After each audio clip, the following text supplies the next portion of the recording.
తండ్రి పాటల్ని విరచించింది. ఒకసారి గట్టిగా చప్పట్లతో నేషనల్ అవార్డు గ్రహీత కాసర్ల శ్యామ్ గారిని స్టేజ్ పైకి సాదరంగా ఆహ్వానిస్తున్నాను.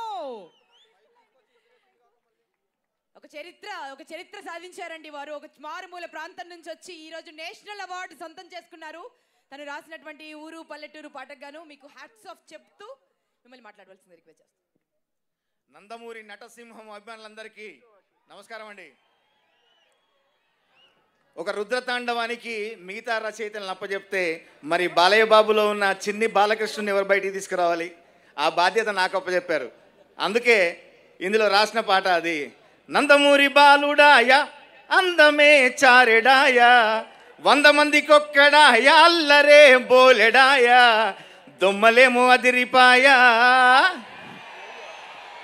ఇది కదా కావాల్సింది, ఇడుసు ఇడుసు. ఆ గొంతు కూడా నాదే. మరి ఆ పదం పుట్టింది అభిమానుల దగ్గర నుంచే. అఖండ సినిమాకి మా తమన్ గారు సంగీతం అందజేస్తే రివ్యూల్లో ఒక అభిమాని చెప్పాడు, ఆ తమన్ బాలయ్య బాబుకు సంగీతం ఇస్తే దొమ్మలు అదిరిపోయినాయండి అని. అక్కడి నుంచే ఈ హుక్ లైన్ పుట్టింది నాకు.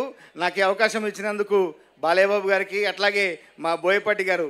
ఈ పాట అర్ధరాత్రి పుట్టిన పాట ఇది. నేను ఢిల్లీ ఎయిర్పోర్ట్లో ఉంటే పాపం ఎంతో ఓపికతో నన్ను వెన్ను తట్టి నన్ను ప్రోత్సహించి 1 గంటన్నర ఫోన్లోనే ఉండి ఈ పాట నాతో రాయించారు. సార్, మీ ఓపికకు నా ప్రత్యేక ధన్యవాదాలు. నాకు ఈ అద్భుతమైన అవకాశాన్ని ఇచ్చారు.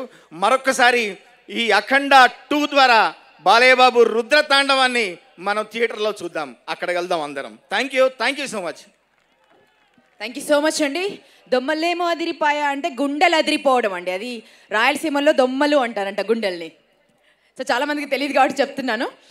అండ్ మీరు నెక్స్ట్ ఈ సినిమాలో చాలా మంత్రోచ్చారణలు ఉన్నాయి. బ్యాక్గ్రౌండ్ స్కోర్లో మన తమన్ సార్ మ్యాజిక్ తెలిసిందే కదా. ప్రతి అడుగున ప్రతి మాటకి ఏదో ఒక స్కోర్ వస్తూనే ఉంటుంది.